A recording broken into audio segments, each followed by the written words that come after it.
In this video, I'm gonna filter this water in 3 steps. And yes, it smells as bad as it looks. Okay, step 1. I'm gonna mix this all up and I'm gonna dump it into this beaker here. And I'm gonna try and take off the top layer. And as you can see, there are floating things in the top layer like debris, plant debris. I'm gonna pick that off of the top with a spoon and I'm gonna dump it into this beaker. So let's take a look. So these are all things that are lighter than the liquid because they're floating on top. So I'm gonna try and get out as much as I can out of here. This is the hardest part.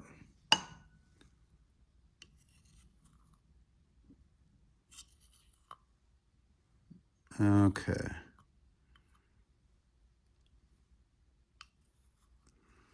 Okay, that's good enough. And here's what it looks like now. It's about the same, and the top layer is gone. There still is some solids down at the bottom, but we are gonna pour off this layer right here, and we're gonna leave the solids behind for the next step. For this step, I have a sand filter. So this is a cup that has sand in it, you can kind of see. And at the bottom of this cup, I poked a bunch of holes in here. You can see some liquid is dripping out. And there's a piece of filter paper so that the sand will not fall out. So this is mostly a sand filter with a piece of filter paper at the bottom. And I'm gonna put this in this beaker right here, and I'm going to pour the liquid from the first step into this sand filter. And just like that. Now notice, I've left behind the dirt and debris from the first step. And we'll let this run for a little bit of time right here. You can see the liquid going through the sand filter and coming out of the bottom of the cup. And what's interesting is the liquid is a different color. It is a pinkish color. And you might wonder what that is.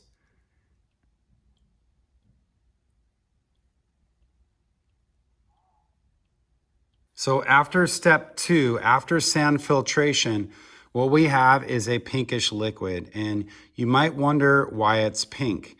Well, it's pink because in the original mixture right here, I put in red food coloring. And the purpose is that I wanted to show you something about a sand filter and filter paper. A sand filter and filter paper will not remove any chemicals that are tiny and that are inside the liquid. So this is a type of mixture called a solution, okay? So although the sand filter was good at removing the larger pieces, it is not good at removing chemicals that get in the water. So this can relate to if it rains and water soaks into the ground, that water could still be carrying chemicals in it, and the sand filter will not get out all the chemicals. So this is one reason why it's really important to filter your water before you drink it, especially if you are camping or in other environment where there could be chemicals in the water. So again, to review, after 2 steps, this liquid has been turned into this. You might be wondering about the odor of each of these. And this one I set up last year. So this is a year old. It's been sitting in my classroom and it smells really bad, trust me. Let's check what it smells like after the second step. Oh, it still smells pretty bad. I would say the odor is a little bit better after 2 steps. For this next and final step, I need all these pieces of equipment. For this final filtering step, we're gonna need some charcoal. I have some charcoal right here.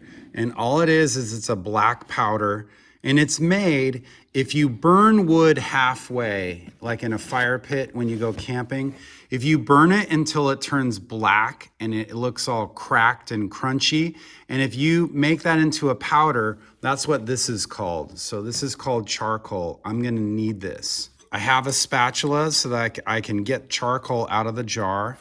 I also am gonna need this. This is a filter paper, okay? This is scientific filter paper. I'm gonna need one of these. I'm also gonna need a funnel, and I'm gonna need a little beaker, and I'm gonna need a reaction chamber, so to speak. This is where it's all gonna go into. All right, let's begin. I'm gonna take the top off of the reaction chamber. I'm gonna pour in the pink liquid from step 2. Remember, this is from after sand filtration. So I'm gonna pour the liquid inside of here. I don't need to put all of it.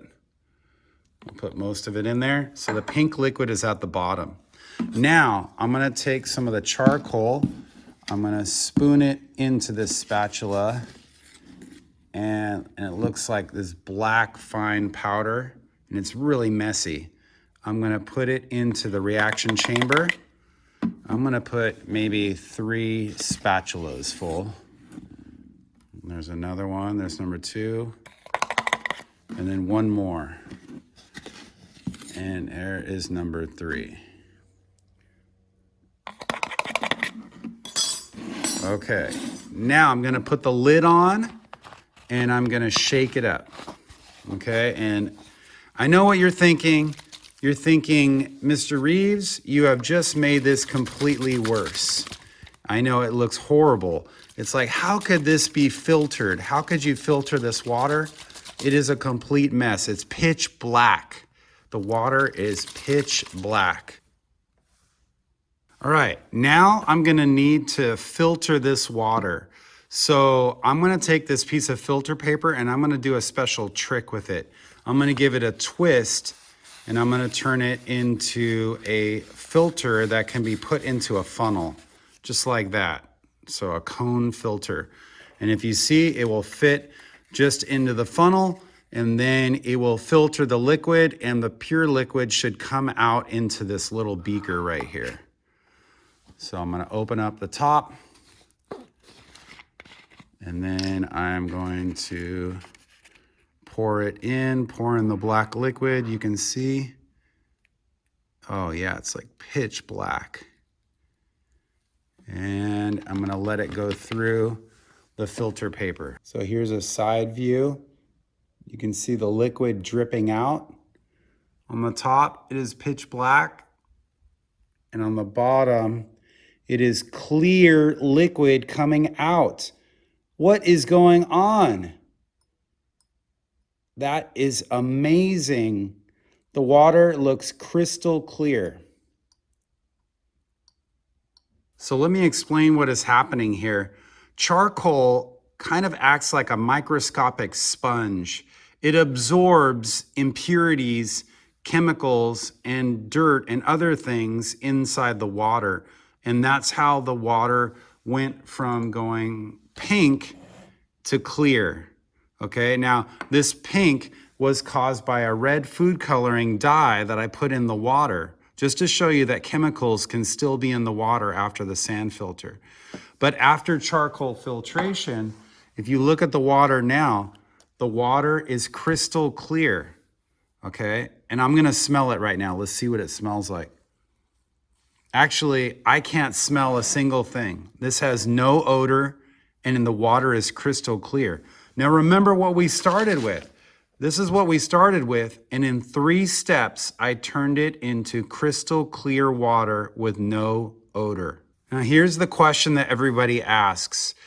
Can you drink this water? I mean, it has no odor and it's crystal clear. Can you drink it? Well, I did this lab for 5 years and I finally got the courage enough to taste the water. And that year, when I tasted the water had a really weird metallic taste. I immediately spit it right back out and I did not swallow it because it did not taste normal. It did not taste like purified water. So the bottom line is, even though we did those 3 steps to filter the water, there still could be some impurities and chemicals in the water. There are some dangerous chemicals that have no odor and you can't see them, and they could still be in the water. There could also be germs and bacteria that the filters didn't remove. So essentially, you can't drink this water. If you really wanted to do this in the real world, you would probably want to test the water with chemicals in a laboratory to make sure that it's safe to drink. So this water, I've found out, is not safe to drink, even though it has no odor and it looks crystal clear.